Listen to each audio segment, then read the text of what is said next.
All right. Okay. So, hello and good evening to all the viewers. Today I'm sitting here with Thomas, and he's from Copenhagen Atomics. I'm sitting in Copenhagen, and the topic today is essentially molten salt reactors. So, let me start first here, Thomas, just to introduce yourself and to tell people a bit about Copenhagen Atomics and what you're trying to achieve here. Yes. So, Copenhagen Atomics is a startup company that wants to develop a new form of nuclear energy. It's usually called thorium molten salt reactors. That's the sort of machine that we are developing. I'm one of 4 co-founders. We were 4 people, 3 engineers and a physicist that started Copenhagen Atomics back in 2014, so almost 10 years ago now. And now we have 75 people here at this location, and we are moving forward and trying to develop these molten salt reactors that are. The whole reason why we want to develop these is because we believe that they can bring energy at much lower cost than traditional nuclear energy or other forms of energy. So the important distinction, I just like to have people to have, is obviously the distinction between energy and electricity. And you guys have, in contrast to all the other nuclear operators or other technologies, you've said from the beginning you're targeting energy, industrial heat in particular. I mean, why are you targeting that market, not the electricity? Yes, if you look at the whole world today, something like 15 to 18% of energy is electricity. The other 80-some percent, let's say 85 to make a round number, 85% of energy is all the other forms of energy: industrial heat, transportation, energy for mining, energy for making steel and concrete and aluminum and all that stuff. And I mean, it's great that nuclear can provide electricity for the 15% of the global energy needs, but we feel that our solution can also provide cost competitive energy for industrial heat and all these other sectors, which is of course a much bigger market, and we're sort of we believe that our technology can scale really fast in those industrial applications, hopefully much faster than we could if we tried to install our technology as electricity grid applications in Europe. And I mean, you're based in Denmark. Okay? So Denmark is a country that, following the Chernobyl, had a moratorium of sorts against nuclear construction, right? And I found it initially strange that Denmark would target this. So do you see it as a seeming contradiction that this would happen in Denmark? No, so I know in some countries there's a view that the politicians are who controls the country and they are smart. I don't know. I can definitely say our politicians in Denmark are not smart at all, and they don't control what's going on in the country. Of course, they make some of the laws, but I would argue that there's actually a lot of smart engineers and other smart people in Denmark, but let's focus on people who develop new technology. Denmark has been really, really good for several centuries.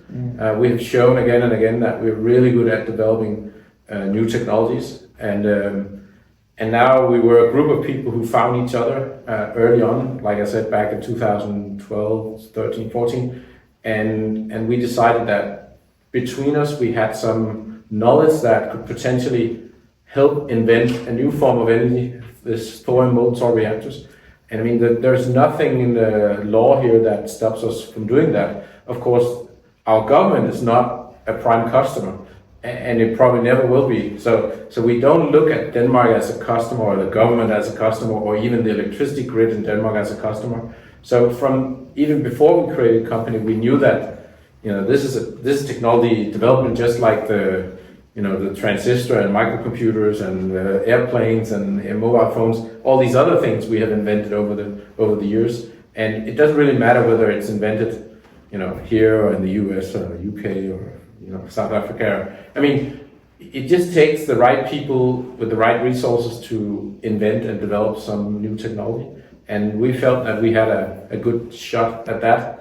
Despite that Denmark is not nuclear, we don't really. I mean, molten salt reactors is much more a chemistry problem than it's a nuclear engineering problem, and there's lots of chemistry engineers here.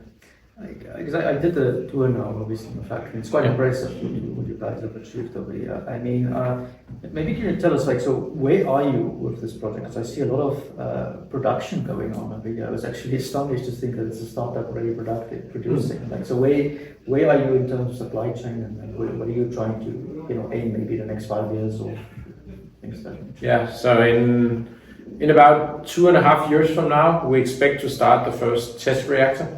That is a simple demonstration, I would call it. It's a 1 megawatt reactor, supposed to run for 30 days. And that means it only generates roughly 30 grams of fission product. So you know a little bit about radioactivity. It's not a lot of radioactivity. And after it has cooled down for some time, let's say a year, it's not very radioactive. You can move it around again. And this makes it basically into a simple physics experiment, even though it's still a reactor. And basically, this is all the stuff we're building here is, we are getting ready to make that first test reactor. And in order to do that, we need to test everything very carefully. Heat exchangers, pumps, lots of different sensors. We need to test those for thermal expansion, thermal cycling. We need to test for corrosion and many other things. And this is what we do in the workshop. We have built 2 reactors. One that is only for water testing. That was really early on. That was like 2.5 years ago. And the other one was built about a year ago, but it's still running tests now. And we're already building the third. So this second one you saw out there that is running, it's currently heating up to 600 degrees, and salt and water is pumped through the reactor core. But in this case, it's not radioactive salt. It's just a test salt that is called FLINAC, which is fairly inexpensive. Or at least it's not as expensive as real thorium and uranium salts. And we have had to invest in a lot of equipment and develop a lot of equipment just to build that reactor and test all these things that we're doing now.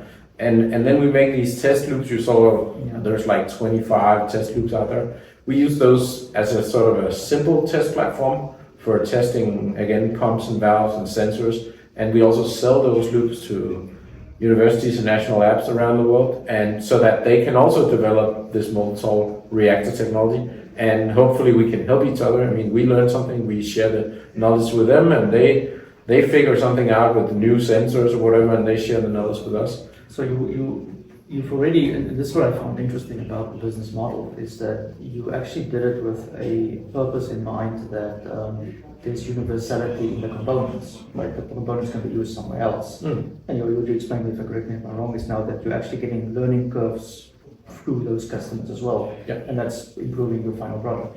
Yeah.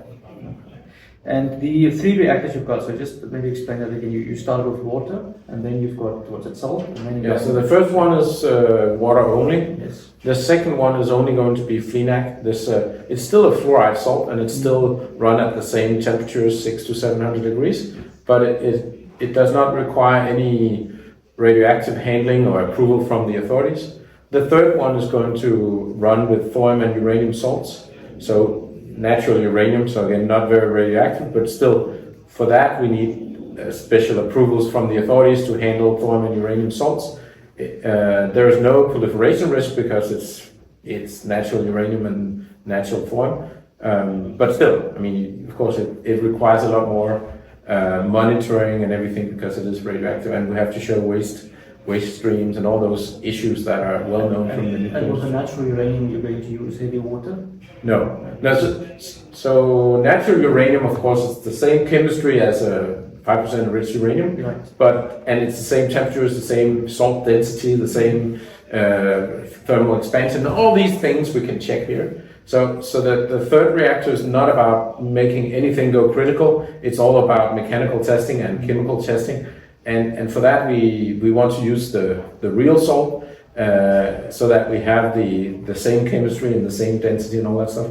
But it's going to be heated with electricity. And again, there's no heavy water, it's just regular water. Yeah. There is a small density difference between heavy water and regular water, but that's so small that we don't want to bother with heavy water. It's just use regular water. So in terms of the get to the scalability, because that's obviously where you want to go. You're thinking with production in mind. The regulators. Okay, so the way nuclear regulation works, unfortunately, there's no universal regulation. Every country takes its own responsibility.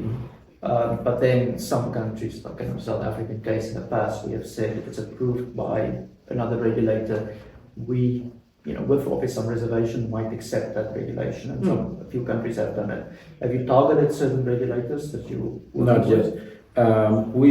We have sort of the way we think about the development of the company. We have sort of 6 major milestones. And the first 2 is about technology development. The third one is about starting a test reactor, a 1 megawatt test reactor. So you could say all of that is R&D. And then the 4th milestone is the first commercial reactor. And to be honest, we spend almost all our resources on the first 3 milestones right now. And the 4th milestone, the commercial reactor, we haven't spent that much time yet. And therefore, we have not figured out which country is most adaptive or where does it make most sense to install these reactors for commercial use. We have talked to like more than 10 countries, and we have some idea, but we have not made any decision at this point. And then the 5th milestone is all about getting into mass manufacturing. And really, you said you've seen that the goal of our company is to make at least 1 reactor every day. And it's not difficult from an engineering point of view to make all the materials and build all the reactors so that you can build 1 every day. But it's extremely difficult to explain to people in the nuclear industry how can you get approvals to install 1 reactor every day. Like for most people that just seems completely impossible, because in the nuclear industry we're used to 10 years to get an approval, and we're used to having thousands of lawyers and project managers that makes paperwork for 10 years to get an approval. And it seems really, really difficult for people to imagine how you can scale all that down to 1 day. But we believe that there's going to be some countries that are interested in getting access to low cost energy. And basically what we say, in return for that, we want to get a type approval. So once they've approved sort of 1 type of reactor, then we want to be able to install 200 or 500 or 1,000 reactors of that type in their country.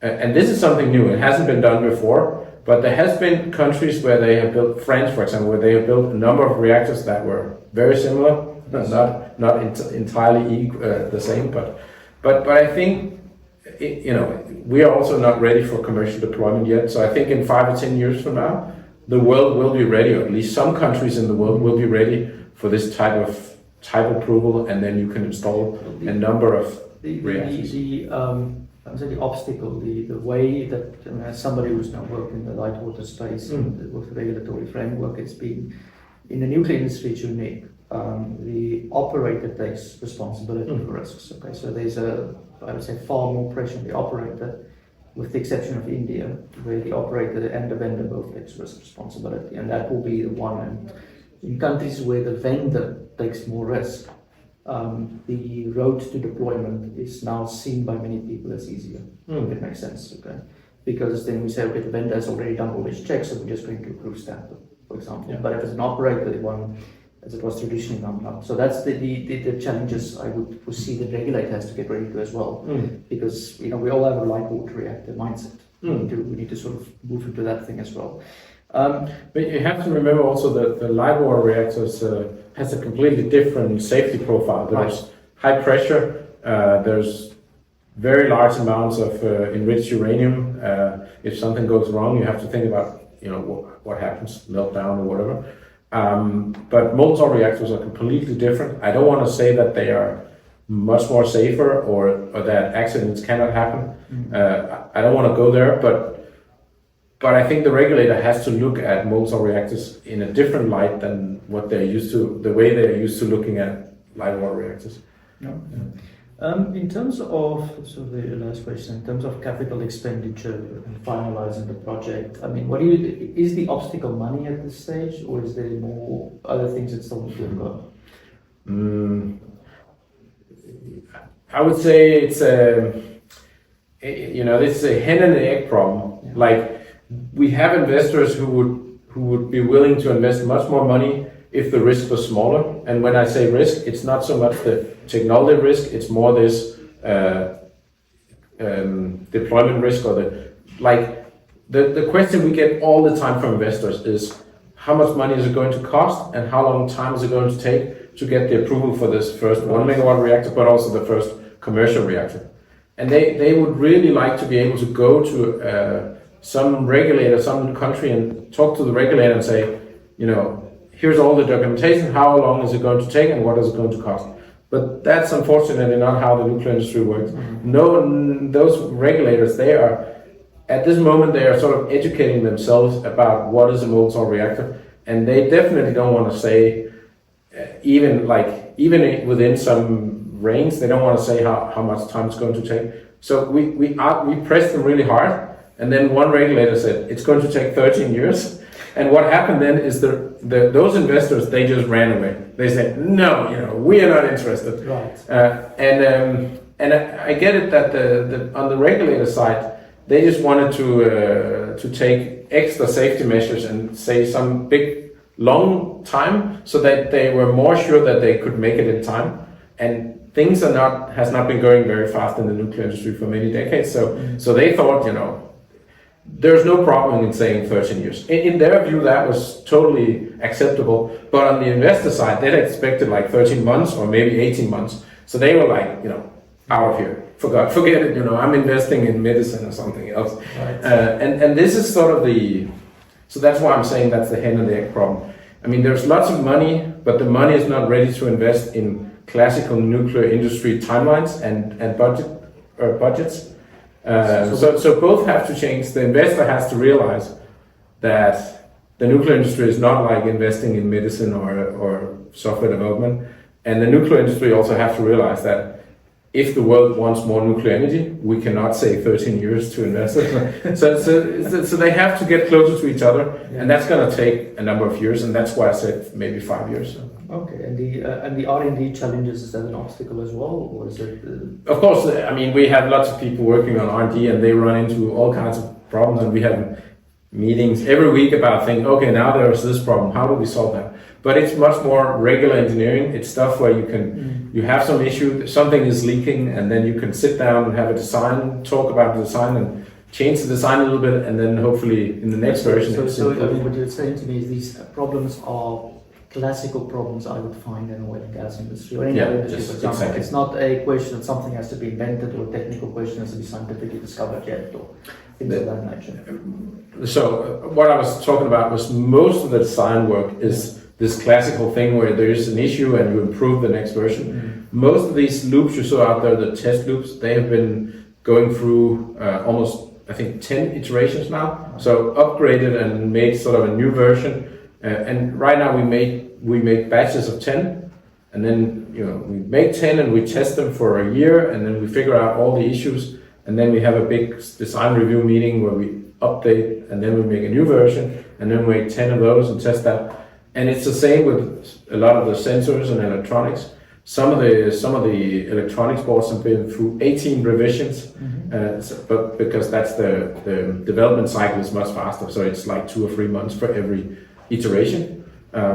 And with the reactors, the iteration cycle is quite slow. It's like we build one new version of the reactor every year right now. We need to get that down to half a year, but we're not there yet. But so you can see this is classical engineering development, R&D development. But there's also things. For example, we are developing lithium-7 enrichment, and that is much more cutting edge, or like. I would say it's a bigger question of how expensive that's going to be and how long is it going to take before we can make this high pure. And that was because of the neutron absorption properties. Yeah. Yeah. In the reactor that we want to develop, we want to have lithium-7 in the salt. Yeah.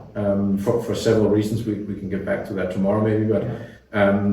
So we decided a couple of years ago that we wanted to have our own lithium-7 enrichment facility, and we've now been building that for some time, and it's working a little bit, but we're not at at a stage where we can make high quantities of highly enriched lithium-7. We are still in a situation where not every batch have the equal quality.